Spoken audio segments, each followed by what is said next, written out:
News when you want it with Bloomberg News Now. I'm Amy Morris. The U.S. is still waiting for Iran's response to its latest offer to end the nearly 10-week-long war. Iran's foreign ministry told the semi-official Iranian Students News Agency they're still looking over the proposal and will convey its message to mediator Pakistan. The one-page memorandum of understanding would have both sides lift their naval blockades, then 30 days of discussions on Iran's nuclear program.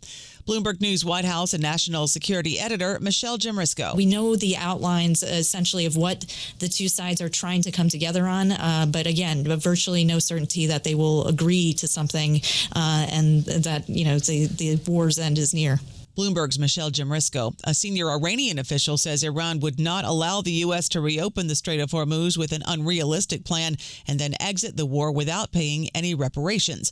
The Wall Street Journal reports Iran's state broadcaster says Iran will demand its rights and reparations even if the U.S. pulls back its forces from the region. The Justice Department and Commodity Futures Trading Commission reportedly investigating at least 4 suspicious transactions in the oil market that made more than $2.6 billion. ABC News is reporting the Justice Department is probing spikes in oil trading ahead of major moves in the war. Last month, Bloomberg reported the CFTC was looking into a series of oil futures trades ahead of President Trump's policy pivots in the war. Stocks are moving lower now, oil paring back some of those losses, and we do check the markets for you all day long here at Bloomberg. The S&P 500 now down 0.3%. NASDAQ little changed on the downside. The Dow is now down 0.5%. The 10-year Treasury yield at 4.37%. The 2-year yield at 3.89%. WTI now topping $95 a barrel, and Brent crude now near $101 a barrel. McDonald's is bringing in diners with souped-up value offerings and bigger burgers, but the company warns worsening consumer sentiment will dampen second quarter results. CEO Chris Kempczynski spoke on the company's earnings call with analysts. It's certainly not improving, and it may be getting a little bit worse.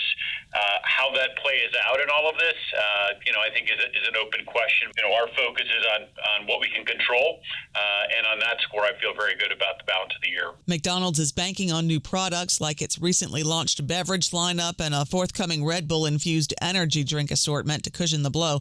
Shares of McDonald's right now little changed on the downside. Boston Fed President Susan Collins coming out on the side of her colleagues who dissented on last week's interest rate decision over language that suggested the next move could be a cut.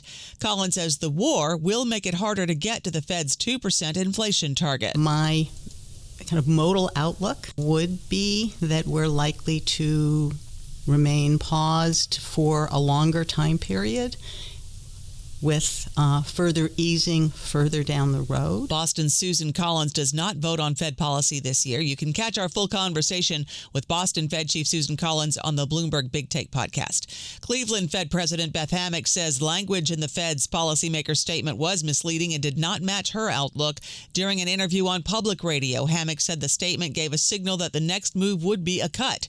She says her own baseline outlook is that interest rates will be on hold for a while. San Francisco Fed President Mary Daly says it all comes back to how long the war with Iran will last. That is something where our businesses are telling us, we're looking through the shock right now because we don't think it'll last forever, but it won't be forever that we can look through it. And consumers are doing the same. Look at the spending. They're mostly looking through. Hear our entire interview with San Francisco Fed President Mary Daly on the Bloomberg Talks podcast.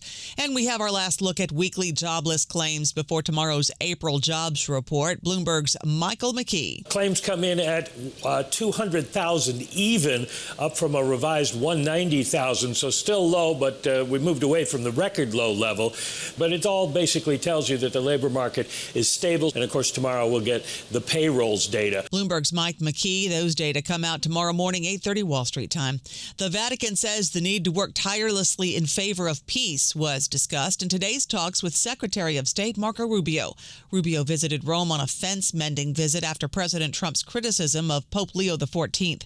Rubio met with the Pope and then the Vatican Secretary of State in a visit that lasted about 2.5 hours. A State Department spokesperson says they discussed the situation in the Middle East and topics of mutual interest in the Western Hemisphere. That's news when you want it with Bloomberg News Now. I'm Amy Morris, and this is Bloomberg.